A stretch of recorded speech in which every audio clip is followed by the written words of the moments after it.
commence à parler avec chacun des intervenants de ce qu'ils attendent finalement d'un mois de l'économie sociale et solidaire. Alors,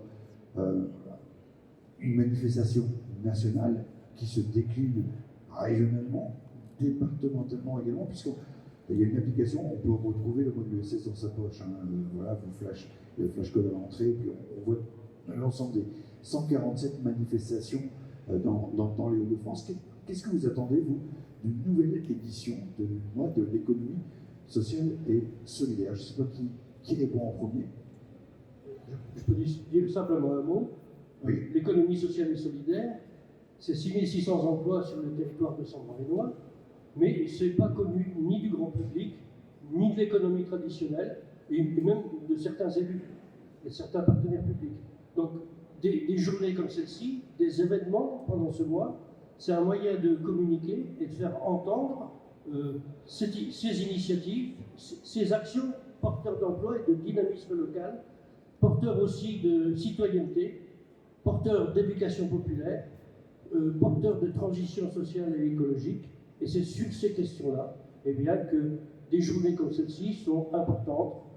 Et on espère aussi que les médias prendront le relais et sauront communiquer, les réseaux sociaux, etc., sur ce que nous faisons. C'est très important. Pour réussir le partenariat de demain, il faut être reconnu aujourd'hui davantage que nous ne le sommes, bien que ça commence à bouger sérieusement. Monsieur le Président. Je vais compléter. D'abord, il faut qu'on se souvienne que c'est la 16e édition, donc c'est à la fois plus un début, mais c'est pas non plus encore complètement l'institutionnalisation. Julien Cordier, directeur de la presse, me corrigeant, mais je pense que c'est rien de moins que 141 manifestations encore cette année en région de France. 147 ce matin. 147 ce matin. Et donc, bravo à vous tous et s'ils contribuent. C'est évidemment un moment de promotion des acteurs de l'ESS et par les acteurs eux-mêmes. Une édition qui est chapeautée par l'ESS France, mais qui nous appartient ici en région et partout ailleurs en France d'animer. C'est une dynamique qui se déploie, et pas uniquement ici à Maubeuge et partout, à Beauvais, à Creil, Quentin et au nord comme au sud, à Valenciennes, à Lille et ailleurs. C'est une édition qui se veut cette année en particulier plutôt orientée vers les territoires, pour que l'ESS se fasse aussi avec les territoires et leurs habitants. Peggy nous parlait hier au Césaire de sa vision pour 2040 et de ce que la coopération devait d'abord avant tout être humaine. Et on a un exemple ici vivant.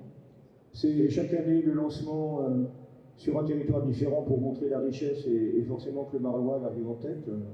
On a bien compris que c'était un bon moyen d'être primé à Paris. C'est aussi un éclairage avec les acteurs sur ce qui se passe en Sambre-et-Loire, avec les chiffres qu'a donné Marc et au-delà. Un PTCE qui dorénavant fédère, mais qui fédérait déjà avant même d'être reconnu. C'est ça un peu aussi l'origine de l'ESS, sa capacité à agir, inventer, s'acharner tous les jours. Et on finit toujours par être récompensé, Marc. Un montant important avec la présence de l'État de la région, on le redit à nouveau, et un soutien au travers notamment la charte que nous venons de signer. Alors évidemment, nous ne sommes qu'au début puisque c'est le lancement, même si on est le 7. Et donc, riche en événements, à voir sur le site dédié du mois de l'ESS, et puis le programme qui peut même tenir dans votre poche si vous le mettez correctement rempli, je crois. Voilà. Donc merci encore à vous de nous accueillir, et puis je pense que là on a la preuve de ce que ce sujet intéresse et continuera à intéresser probablement de plus en plus. Merci beaucoup. Là, j'entendais parler de... on ne connaît pas assez, pourtant régionalement, l'ESS ça compte. Voilà, c'est 10% des emplois à peu près, 220 000 salariés. Pourquoi c'est pas plus connu que ça? Est-ce qu'on le sait? C'est le conseil régional. Et puis, vous êtes également à la région en charge de la formation. Pourquoi les jeunes qui sont dans le circuit de formation ne sont pas plus sensibilisés que ça à ces modèles économiques? Alors d'abord, je pense que si on fait un sondage dans la rue, on demande aux personnes ce que c'est que l'ESS, je pense qu'on aura déjà des grandes surprises parce que déjà, il faut bien reprendre la définition de l'ESS, les acteurs, à quoi ils contribuent. Donc déjà, le grand public ne connaît pas très bien. Les jeunes, je pense qu'ils sont déjà plus sensibilisés à une démarche, parce que c'est à l'origine quand même très lié à l'environnement, l'agriculture urbaine, l'agriculture biologique, etc. Et je pense que alors, eux sont déjà un peu plus familiarisés avec l'économie sociale et solidaire. En plus, bon maintenant, parce qu'il y a quand même des banques, il y a des assurances, il y a des mutuelles, il y a tout un monde économique autour de l'ESS, et en plus l'ESS se développe. Parce que je pense aussi les entreprises qui arrivent à s'adapter par rapport à une évolution de l'économie, et on voit qu'il y a des belles innovations. L'année dernière, d'ailleurs, au mois de l'ESS, l'année dernière, c'était à Arras, et il y avait Nouveau Locaux qui était là, je pense qu'il y a le représentant ici, qui avait cité une foncière dans l'ESS. L'ESS, faire une foncière, c'était quand même extrêmement... D'abord, ça a été vous l'avez primé d'ailleurs. Et c'était extrêmement innovant. Et d'ailleurs, la région, après, on l'a repris contact, donc on a évidemment donné une subvention pour les accompagner, pour les développer. Et c'est ça qu'il faut arriver à faire, c'est-à-dire qu'il y a des belles réussites, il y a des choses assez innovantes, et qui peuvent être demain dupliquées sur les territoires. Donc c'est un échange de bonnes pratiques, c'est pour ça que le mois de l'ESS est important. D'abord, c'est faire connaître, puis après, c'est un échange autour des bonnes pratiques qui peut être dupliqué à droite à gauche. Mais encore une fois, je pense que les jeunes sont plus impliqués dans une démarche environnementale, mais aussi une démarche solidaire, que peut-être il y a nos aînés qui l'ESS, c'est encore un mot qu'ils ne connaissent pas très bien. Donc je pense qu'il y a quand même une évolution de la société par rapport à ça.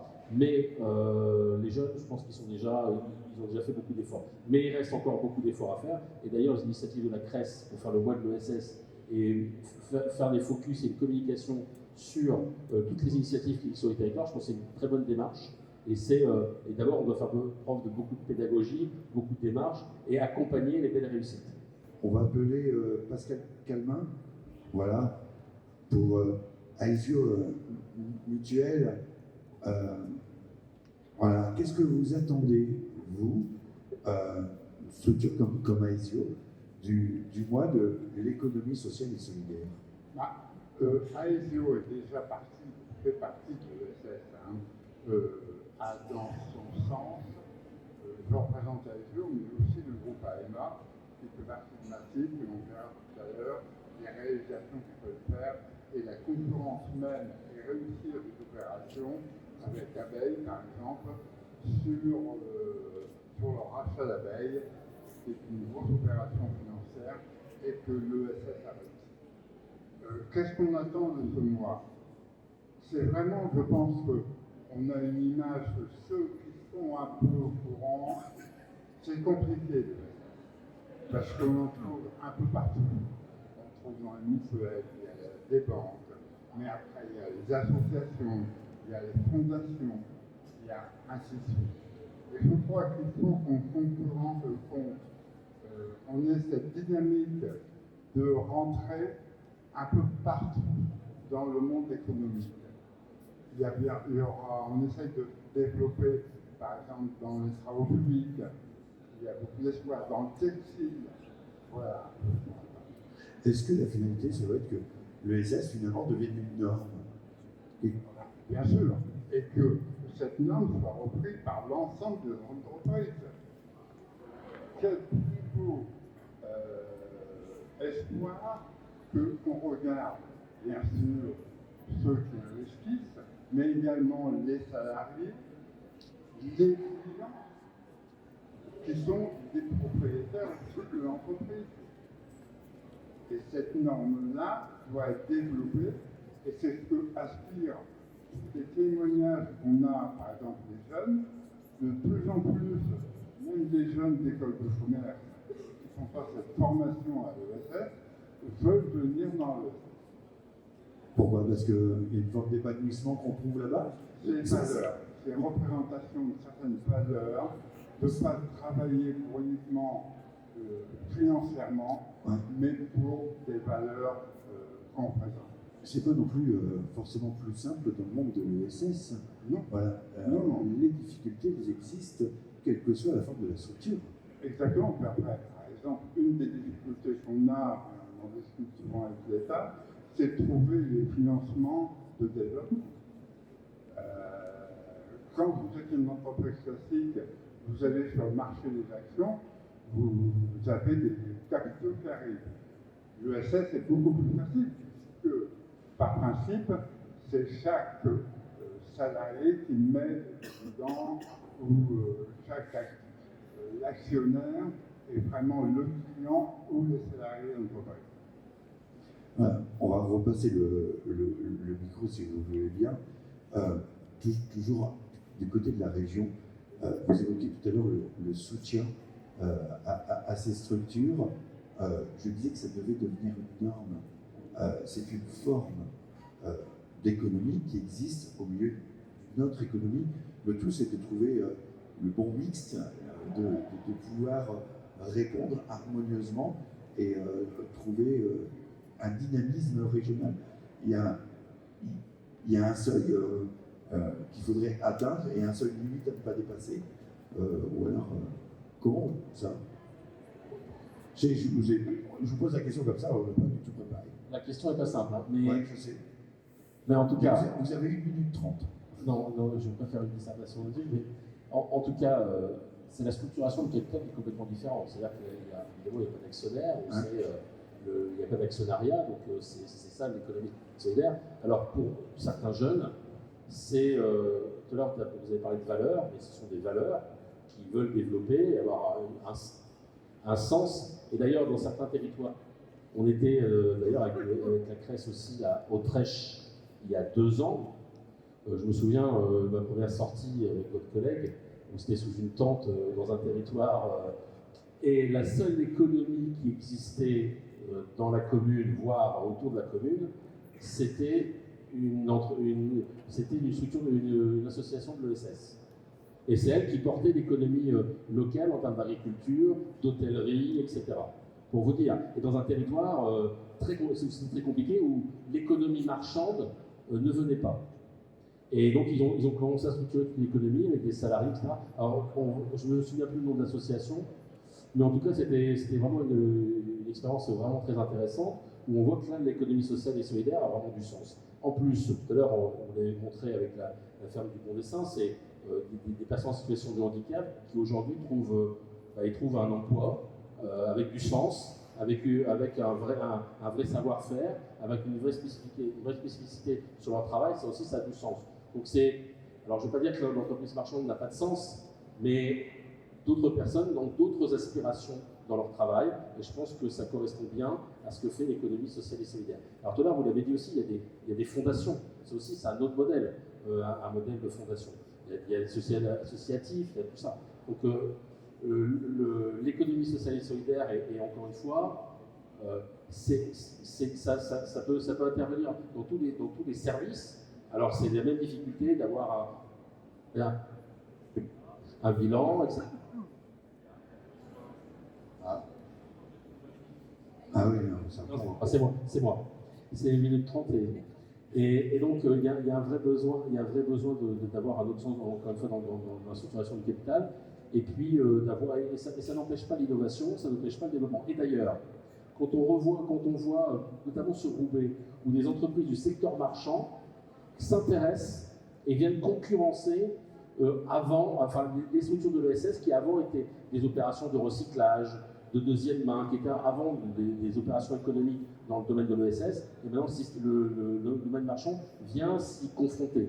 Ça veut dire qu'il y a une vraie innovation et une vraie adaptation, et encore une fois, c'est assez extraordinaire de voir l'ensemble des acteurs associatifs qui se démêlent et qui trouvent des nouveaux chemins de croissance et de la création d'emplois. Donc encore une fois, c'est un autre modèle.